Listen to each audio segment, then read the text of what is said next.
छत्रपती शिवाजी महाराजांची गोष्ट म्हणजे फक्त इतिहास नाही, तर प्रत्येक मराठी माणसाच्या हृदयात धगधगणारी ज्योत आहे. छत्रपती शिवाजी महाराज यांचा जन्म 19 फेब्रुवारी 1630 रोजी शिवनेरी किल्ल्यावर झाला. त्या किल्ल्याच्या दगडांमध्येही जणू स्वराज्याचं स्वप्न कोरलं होतं. आई जिजाऊंच्या संस्कारांनी आणि कथा कीर्तनांनी लहान शिवबा मोठे होत गेले.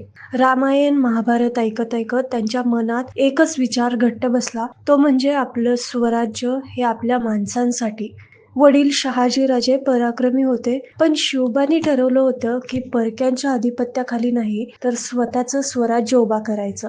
लहान वयातच त्यांनी तोरणा किल्ला जिंकला आणि स्वराज्याची पहिली मुहूर्तमेढ रोवली. मावळ्यांच्या साथीने त्यांनी एक एक किल्ला जिंकत स्वराज्याचा पाया मजबूत केला. त्यांचा प्रत्येक डाव हा बुद्धीने आखलेला असायचा. अफजल खानासोबतची भेट तर इतिहासात सुवर्ण अक्षरांनी लिहिली गेली. प्रतिकूल परिस्थितीतही धैर्य, शौर्य आणि चातुर्य यांच्या जोरावर महाराजांनी शत्रूंना नमवलं. शाहिस्तेखानाचा अचानक हल्ला असो की आग्र्याहून सुटका, प्रत्येक प्रसंगात महाराजांनी दाखवलेली दूरदृष्टी पाहून लोक थक्क व्हायचे. महाराज फक्त पराक्रमी योद्धे नव्हते, तर ते दयाळू आणि न्यायप्रिय राजे होते. स्त्रियांचा सन्मान राखणं, शत्रूंच्या स्त्रियांनाही आई बहीण मानणं ही त्यांची नीती होती.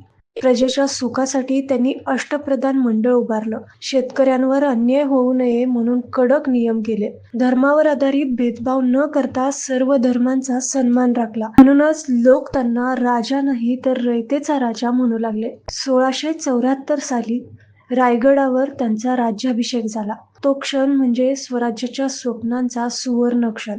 संपूर्ण महाराष्ट्र आनंदात न्हाऊन निघाला. आई जिजाऊंच्या डोळ्यात अश्रू होते, अभिमानाचे, समाधानाचे. एका छोट्या मुलाने पाहिलेले स्वप्न त्या दिवशी साकार झालं होतं. महाराजांचं आयुष्य सततच संघर्षात गेलं, पण त्यांनी कधी हार मानली नाही. त्यांनी समुद्रावरही आपली सत्ता निर्माण केली, आरमार उभारलं आणि स्वराज्य अधिक बळकट केलं.